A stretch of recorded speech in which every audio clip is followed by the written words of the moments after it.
اب اس کے بعد ایک اور منزل تھی کہ یہ واقعہ رونما کب ہو، صحیح ٹائمنگ اتنی بنیادی چیز ہے کہ اگر اس میں کوئی کوتاہی ہو جائے تو بڑے سے بڑا عمل بھی ضائع ہو جاتا ہے۔ ہم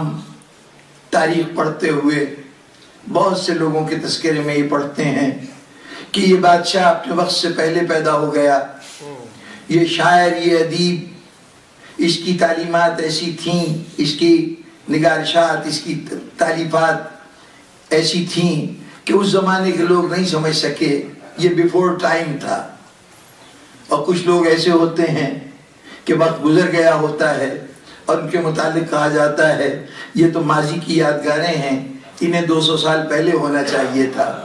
100 سال پہلے ہونا چاہیے تھا۔ اب میں نہیں جانتا کہ ہمارا پیمانہ کیا ہے اس بات کو طے کرنے کا کہ جو شخص ہے وہ اپنے وقت کا نہیں ہے یا اس سے پہلے ہے یا بعد ہے، لیکن اگر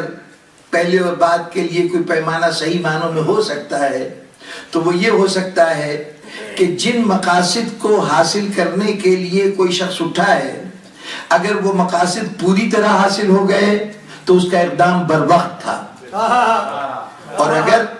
وہ اپنے نتائج کو حاصل کرنے میں ناکام رہا، اقدام صحیح تھا، نتیجہ وہ نہیں ہوا جو چاہتا تھا، تو اس کا مطلب ہے کہ وقت کے انتخاب میں غلطی ہوئی۔ امام حسین علیہ السلام کو ایک ایسا قدم اٹھانا ہے قربانی کا، ایثار کا، اتنا غیر معمولی واقعہ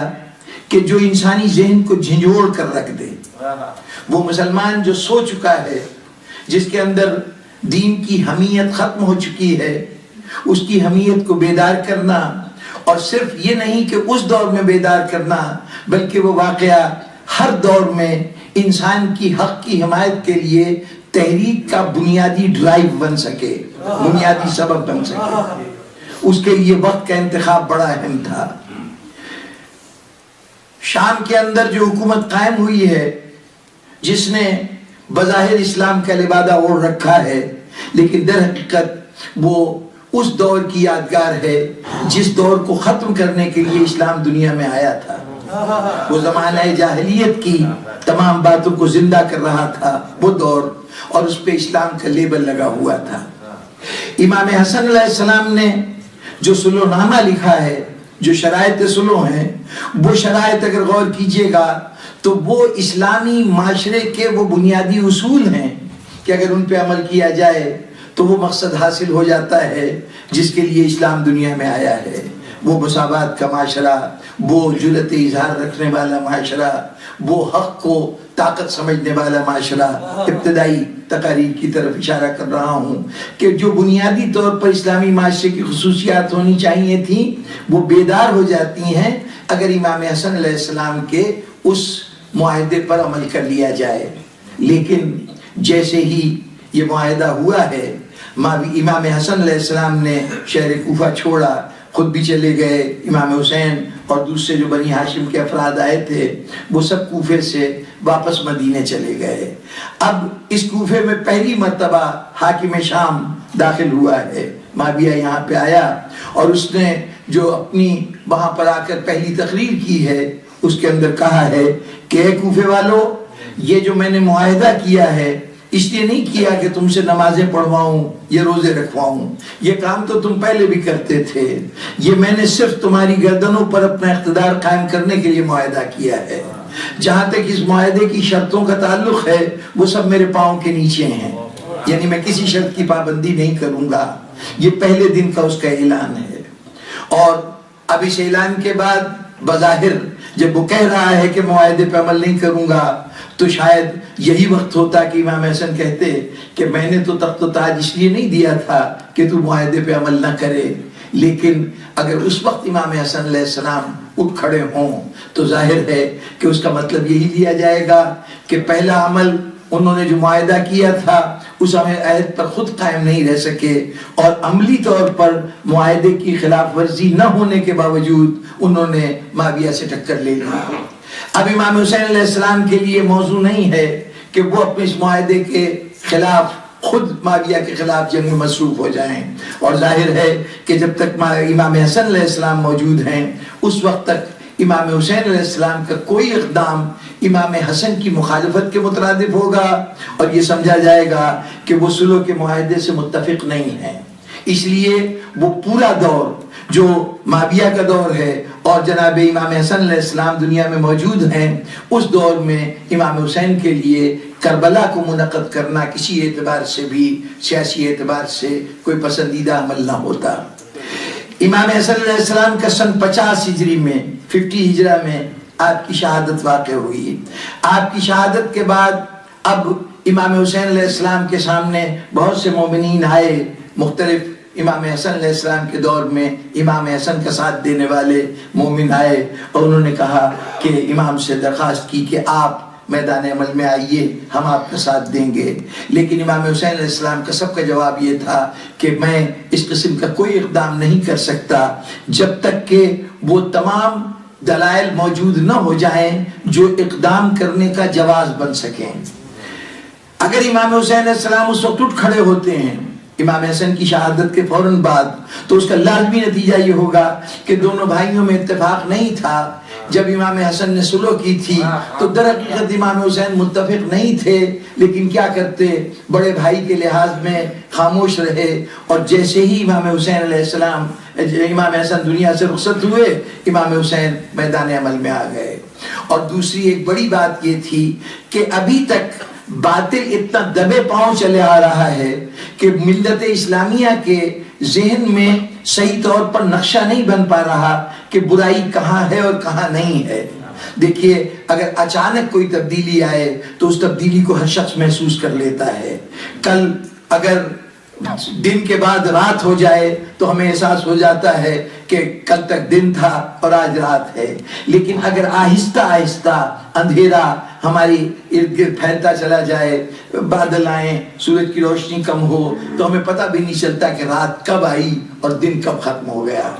تو جب آہستہ آہستہ برائی آ رہی ہو اس وقت کے معاشرے کو احساس نہیں ہے کہ یہ برائی کس حد تک پہنچی ہے. کیا ہم کلیتاً خراب ہو چکے ہیں یا ابھی ہمارے اندر بھلائی موجود ہے؟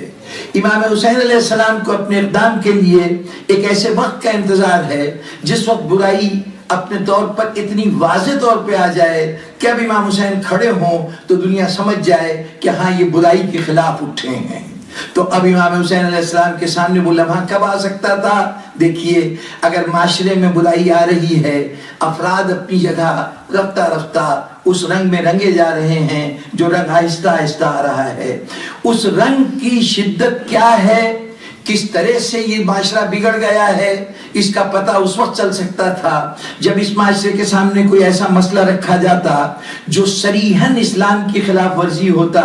اور معاشرہ اس پر سر جھکا دیتا، پوری سوسائٹی اس کو تسلیم کر لیتی. تو اس کا مطلب یہ تھا کہ اب ہر شخص محسوس کر سکتا ہے کہ معاشرہ اتنا بگڑ گیا ہے کہ اب یہ اسلام سے اس کا کوئی تعلق نہیں. جب چھوٹی چھوٹی باتیں ہو رہی تھیں، کھانے پینے کی چیزوں میں تبدیلی آئی، رہن سہن کے انداز میں تبدیلی آئی، وہ جو اسلام کا عوام سے قریبی رابطے کا نظام تھا اس کی جگہ کے اوپر شہنشاہیت نے جگہ اختیار کر لی، تو یہ سب اتنا آہستہ آہستہ ہو رہا تھا کہ محسوس نہیں ہو رہا تھا. لیکن اچانک ایک واقعہ ہوا. اس سے پہلے جو لوگ آتے تھے وہ اسلام کا نام بھی لیتے تھے اور ان کا ظاہر بھی اسلام تھا. جو اس سے پہلے کی پوری خلافت کا نظام ہے اس میں جو بھی تخت پہ بیٹھ رہا ہے وہ ظاہری طور پر اسلام کا نام بھی لے رہا ہے، اسلام پر ارمان پیرا بھی ہے اور اسلام کی مخالفت کو وہ قبول کرنے کے لیے کسی اعتبار سے بھی آمادہ نہیں ہے. اعلان اندر اندر کچھ ہوتا رہے. اسلام کی شکل تو اس دن بدل گئی تھی جب پہلی مرتبہ ابھی رسول مشکل سے 70-80 دن پہلے خطبہ دیتے ہوئے کہہ چکے ہیں کہ کسی قریشی کو کسی غیر قریشی پہ کوئی فوقیت حاصل نہیں ہے، کوئی ترجیح حاصل نہیں ہے. لیکن مسلمان بعد رسول پہلا اجتماع ہے مسلمانوں کا، ایک جگہ پہ تھوڑے سے مسلمان جمع ہوئے، وہاں یہ فیصلہ کرنا ہے کہ مسلمانوں کی لیڈرشپ کس کے ہاتھ میں جائے، کس کو قائد بنایا جائے. تو وہاں جس آرگومنٹ کی بنیاد پر فیصلہ ہوا وہ آرگومنٹ یہ تھا کہ ہم قریش ہیں اور قریش کو حق حاصل ہے کہ وہ حکومت کریں. تم ہمارے وزیر بن سکتے ہو انصار مدینہ، لیکن اقتدار جو ہے وہ قریشی کو ملنا چاہیے۔ کیوں ملنا چاہیے؟ ہم قریش ہیں اور رسول کے رشتہ داروں میں سے ہیں۔ جب رسول کی رشتہ داری اور قریش ہونا وجہ بن جائے کسی کی عظمت کا، کسی کو اقتدار دینے کا، تو اس کا مطلب یہ ہے کہ وہ جو رسول نے کہا تھا کسی قریشی کو کسی غیر قریشی پہ کوئی فوقیت حاصل نہیں، وہ نظریہ آج کے دن دم توڑ گیا۔ رسول کا مساوات کا نظریہ اس دن تب دوڑ گیا تھا جب قریشیوں کی بالادستی غیر قریشیوں کے اوپر تسلیم کی گئی اور اس کو بنیادی پرنسپل قرار دیا گیا حکومت کے قیام کا۔ تو اسی دن سے ڈائیورژن شروع ہو چکی ہے۔ اسلام اسلامی سوسائٹی اپنے اصل راستے سے ہٹ کر اس راستے پہ جا رہی ہے جو رفتہ رفتہ پھر زمانہ جاہلیت تک لے جائے گا۔ لیکن یہ ایک دن میں نہیں ہوا، آہستہ آہستہ ہو رہا ہے۔ حسین اس انتظار میں ہے کہ وہ لمحہ آئے جب اتنی بڑی تبدیلی آئے کہ اب اس کی نشاندہی میں کوئی دشواری نہ ہو، دیکھتے ہی انسان پہچان سکے یہ تبدیلی کب آئی۔ پہلے افراد بدل رہے تھے، لوگ اپنی اپنی جگہ پہ تبدیل ہو رہے تھے، اب ایک ایسا واقعہ ہوا کہ جس میں پورا معاشرہ انوالو ہو گیا۔ وہ واقعہ کیا ہوا کہ تخت کے اوپر ایک ایسا شخص بیٹھا ہے کہ جس کا شریعت سے کوئی تعلق نہیں، جو دین محمدی کو بالکل حقیقت نہیں سمجھتا، جو یہ کہتا ہے کہ کیسی وحی اور کیسا الہام، یہ تو صرف بنی ہاشم نے حکومت حاصل کرنے کے لیے ڈھونگ رچایا تھا، جس کا ہر عمل شریعت کے خلاف ہے۔ ایک فاسق و فاجر شخص بیٹھا ہے اور کہہ رہا ہے میں امیر المومنین ہوں، میں نائب رسول ہوں۔ اس سے پہلے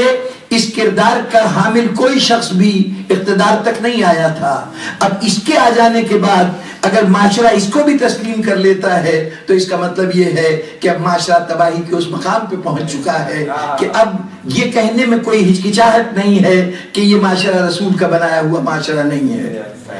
جس معاشرے کا بنیادی اصول یہ تھا کہ تم میں فضیلت وہ رکھتا ہے جو تم میں زیادہ تقوی رکھتا ہے۔ قرآن مجید کا ارشاد یہ تھا کہ تم میں مکرم وہ ہے، قابل احترام وہ ہے، عظمت کا حامل وہ ہے جو تم میں زیادہ متقی ہے۔ اس تقوی کے مقابلے میں فسق و فجور رکھنے والا اپنے کو امیر المومنین کہے، اگر معاشرہ اس کو تسلیم کر لیتا ہے تو اس کا مطلب یہ ہے کہ اب برائی اس مقام پہ پہنچ چکی ہے کہ اس کے بعد پھر برائی کا کوئی قدم باقی نہیں رہ جاتا۔ اب وہ وقت ہے کہ امام حسین علیہ السلام اقدام کریں۔